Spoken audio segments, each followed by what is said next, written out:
Eessi waldeenni kun waldaa wata. Yeroon inni hundaa'e bara 2001 hundaa'e jechuudha. Miseensa hidhatanii dhiira 170 fi dubartii 13 edama nama 90 ijaarame. Yeroo san irraa eegalee bosona kana akka kunuunfamutti deeme jechuudha. Wanni as keessa jiru argitanii bosona kunuunsuu qofa sun ta'an bineensi bosona illee as keessatti kan lakkoofsi isaanii hin beekamne kunuunfamaa jira jechuudha. Maqaan bineensota kana akka borofa, akka arrawwee, akka godaa, ammallee kuruphee kan kana fakkaatan booyyee jaldeessa weenni kan of keessa qaba jechuudha. Gama biraatiin argitanii simbirroota adda addaa kan lakkoofsi isaanii hin beekne jechuudha.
kunuunfameetiin akkanatti kan kana fakkaatu kan holqa soofumar fakkaatu kun as keessatti argama waldaa waltajjii keenya keessatti argama. Kanaaf waldeenni kun akkuma beekamu bosona kana keessa maal torban walqilee kana keessatti kun wanni akka golfaa wanni akka simbirroota adda addaa as keessatti argaman. Bineensi ka akka borofaa ka akka gadamsaa kun hirreessa jedhama kun garambaa jedhama. Ajabsii kanaan faayamee akkanatti haalli qilleensaa yeroo hundi isaa qilleensa inni qaqqabaa haalli qilleensaa qilleensa bareedaa qaba.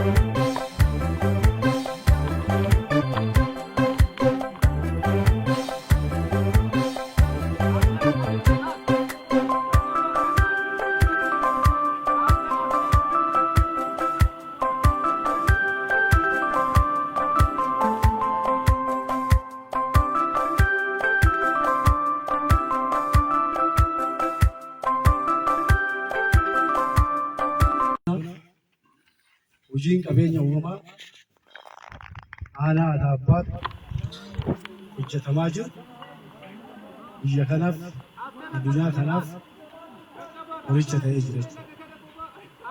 Yeroo dubbannu waan guyyaadhaa daawwannu keessa baay'ee natti tolee jira.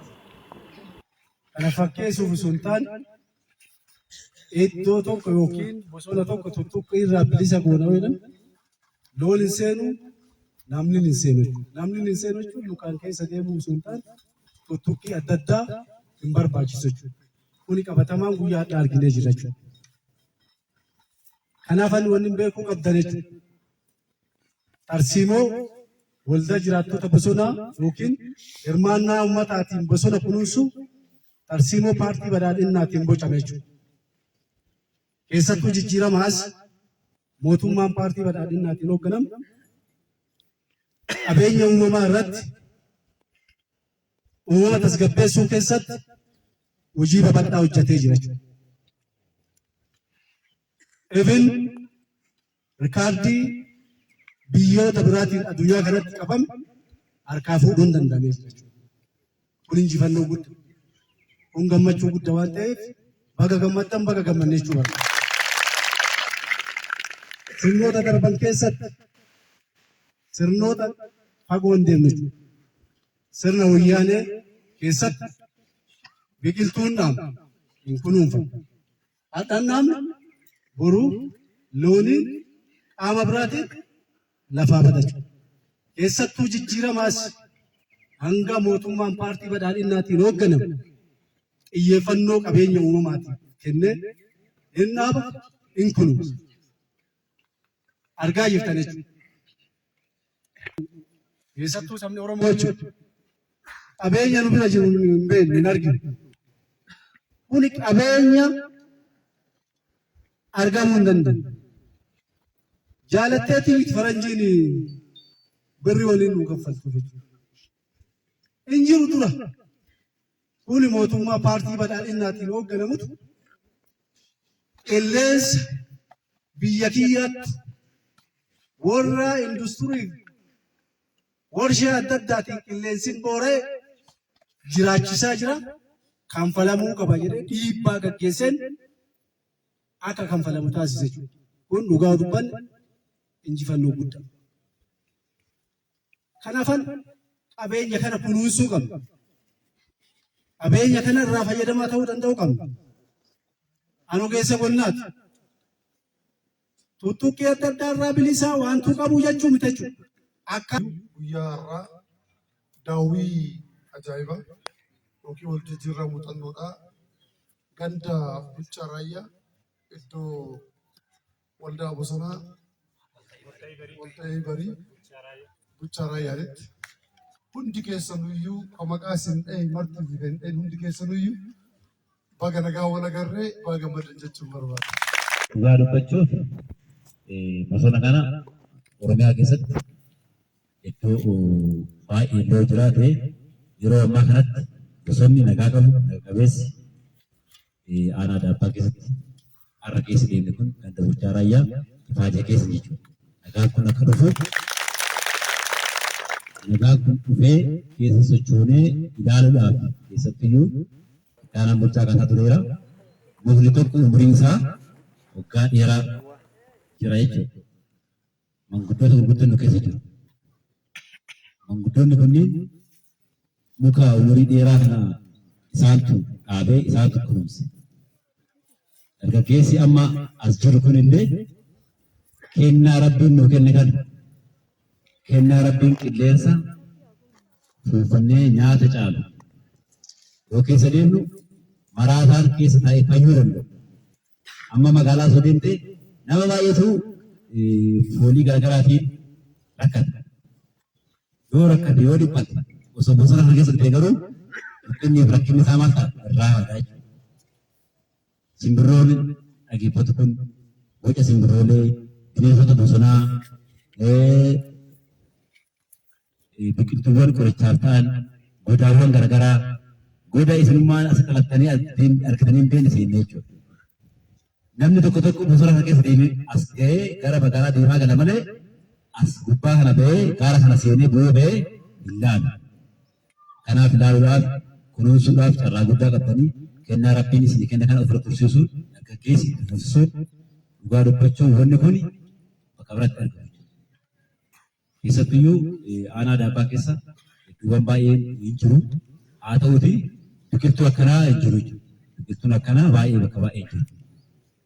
Kanaaf bosonni keenya kan Oromoon itti walajjeessu hin taane Oromoon itti misooma dalagu, misooma kunuunsu, damma dammeessu, qilleensa gurguratu, marga margisiisee horii itti furdatu ta'uu qaba. Abdii guddaa ganda kanarraa hin qabne waan ta'eef nageenyi isaa eegamee kunuunfamee osoo manca'ee gara gabaatti hin deemin eeguun barbaachisaadha jechuudha. Kabaja guddaa bosonaaf qabdanii kabaja guddaa qabaachuu keessan keessa sochoonii argina jirra jechuudha. Guyyaan kun akka dhaabbata bosonaatti nuuf guyyaa addaati.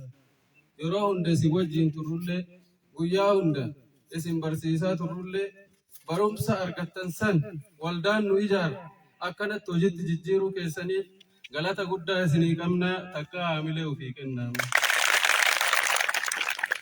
Waldaan kunuunsa bosona walta'ii barii Rabbiin birallee nama birallee kabaja. Maaliidhaaf bosona isin kunuunsitan kana bineensota adda addaatu keessa galaa biqiltoota adda addaatu keessatti kunuunsa har'a baay'ee waa dubbachuun barbaadu akka dhaabbata bosonaatti keessummoonni hedduun as jiraniin namni keessummaan kabajaa kenna guyyaa har'aallee asirratti yaada guddaa kennu as jira waan ta'eef har'a baay'ee dubbachuu hin danda'u karoora bulchiinsa bosonaa karoora daldalaa qabattan baga hojiitti jijjiirtan kanaan boodallee keessummoonni garaagaraa biyya garaagaraatirrallee dhufaniitiin muuxannoo wal jijjiirraa godinoota adda addaa Oromiyaa irraa gara keessanitti akka dhufan gamanumaan akka dhaabbata bosonaatti waadaa guddaa isinii gala jechuu barbaada. Isaanillee ijoollee warri naannoo kana kutannoo cimaa qabani bosonni keessanillee caalaa anu ta'uu danda'a. Aadaan isin qabdanillee akkuma raayyaa malee warri raayyaa zabu aanaa Tigraay akkasumaan isin dhageenya. Inni arginellee gandoota sadiinuu dhaqeera waldaa sadiinuu dhaqee jira. Akkuma walitti aantan kanaan muuxannoon keessan muuxannoo baay'ee cimaadha.